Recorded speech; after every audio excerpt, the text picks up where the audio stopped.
on the webinar. Welcome to the webinar, Arthur. Hello, and hello to everybody watching at home. Um, so I'm sitting here to ask for your vote because I'm here to try and give back to the profession.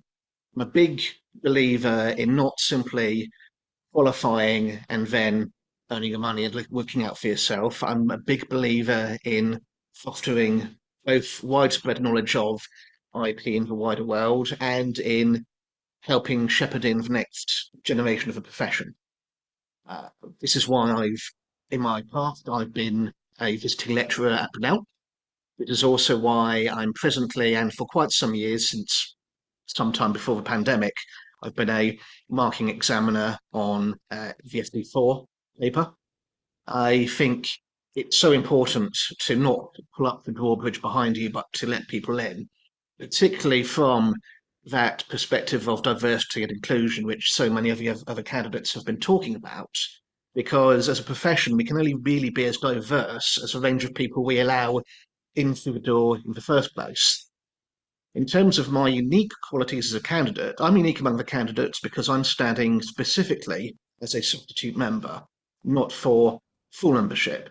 And I want to explain why I am doing that. I think it is important that we have substitutes who are present, specifically coming at it from a basis of I'm here to learn, and I'm here to support.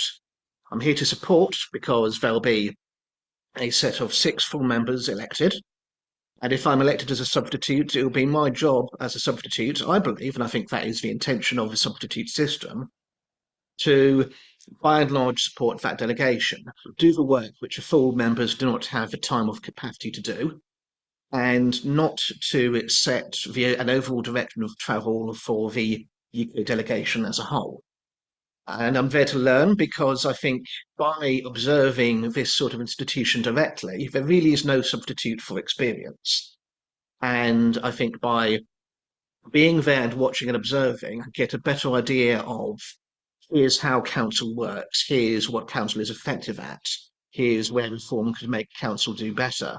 Here is a excellent change which could be made through council. This is something which council is not the correct form to try and achieve.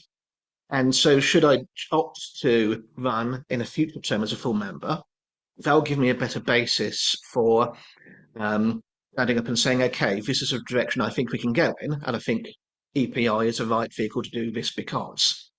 At the same time, there are things coming up which I do think it's be important for us to do. As I said, watching and observing is important. I think the thing to watch and observe most closely over the coming term is going to be this brand new examination which is coming in. There's going to be an entirely new generation of candidates taking M1 and M2 are beginning this coming year. M3 and M4 will be starting next year. And that's a done deal. We can't stop that happening, but what we can do is keep an eye on things, watch what is happening, and see if things are going well or if there are mistakes being made. Particularly mistakes of a nature which might, for instance, impact that diversity I was talking about before. Yeah. So please provide me with your vote if you want someone who's coming in to support your members. And do please, if I become elected, do write in and tell me about your experiences of the new exam system.